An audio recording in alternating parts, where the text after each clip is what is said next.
ગારિયાધાર અને ગ્રામ્ય વિસ્તારમાં અતિ ભારે વરસાદના કારણે પૂરની પરિસ્થિતિ દેખાઈ। ગારિયાધાર અને ગ્રામ્ય વિસ્તારમાં સવારથી અત્યાર સુધીમાં 130 mm વરસાદ નોંધાયો, જેમાં ગ્રામ્ય વિસ્તાર પરવડી, માનગઢ, દમરાળા, સતપડા, વીરડી, લુવારા, ઠાસા, લુવારા વગેરે ગામમાં અતિ ભારે વરસાદ નોંધાયો।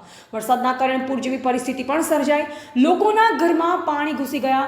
લુવારા મેરામણ નદીમાં એક બસ ફસાઈ, જેમાં 5 પેસેન્જર અને એક ડ્રાઈવર સહિત કુલ 6 જણા હતા। જીસીબી મદદથી લોકોને રેસ્ક્યુ કરી બચાવી લેવામાં આવ્યા। મામલતદાર સહિતનો સ્ટાફ દોડી જઈ કામગીરી સફળ બનાવી। રિપોર્ટર હનીફ બિલખિયા, ગારિયાધાર।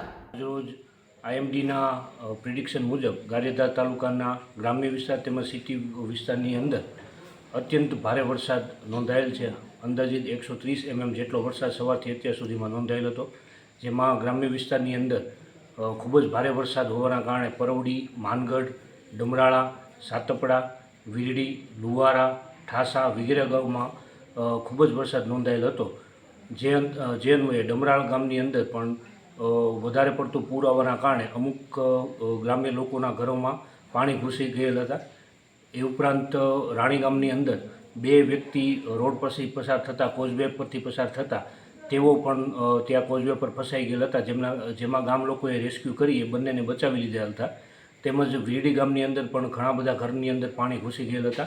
એ ઉપરાંત બપોરે અંદાજિત 1:30-2 વાગ્યાની આસપાસ ગારિયાધારથી લુવારા ગામથી સાવરકુંડલાના ફિફાત ગામ વચ્ચે મેરામણ નદીના બ્રિજ ઉપર એક પ્રાઇવેટ કંપનીની બસ ફસાઈ ગયેલ હતી, જેની અંદર ટોટલ 6 વ્યક્તિઓ ફસાયેલ હતા, જેમાં 5 પેસેન્જર હતા અને એક ડ્રાઈવર હતા। જે પૈકી એક વ્યક્તિ બસમાંથી કૂદી જઈ અને તણાતા તેણે ઝાડ પકડીને ઝાડ પર ચડી ગયેલ હતા, પરંતુ આ 5 લોકો જે અંદર બસમાં બેઠેલા હતા એ લોકોને લુવારા ગામના સ્થાનિક લોકોની મદદથી જેસીબી અને ટ્રેક્ટરની મદદ દ્વારા તાલુકા મામલતદારની ટીમ દ્વારા એ લોકોને રેસ્ક્યુ કરી બચાવી લેવામાં આવેલ હતા। જ્યારે એક વ્યક્તિ ઝાડ પર ચડી ગયેલ હતા તે વ્યક્તિને પણ પાછળથી સ્થાનિક લોકોના મદદથી જીસીબી અને ટ્રેક્ટર દ્વારા તેમજ અમરેલી જિલ્લા તરફથી મોકલેલી તરવિયાની ટીમ દ્વારા એ વ્યક્તિનું પણ રેસ્ક્યુ કરવામાં આવેલ હતું। આમ અન્ય કોઈ માલહાલને જાનહાનિ નોંધાયેલ નથી, પરંતુ ખૂબ જ વરસાદ હોવાના કારણે સ્થાનિક ગામના લોકોમાં થોડા ઘણા ઘરોમાં પાણી ઘૂસી ગયેલ હતું।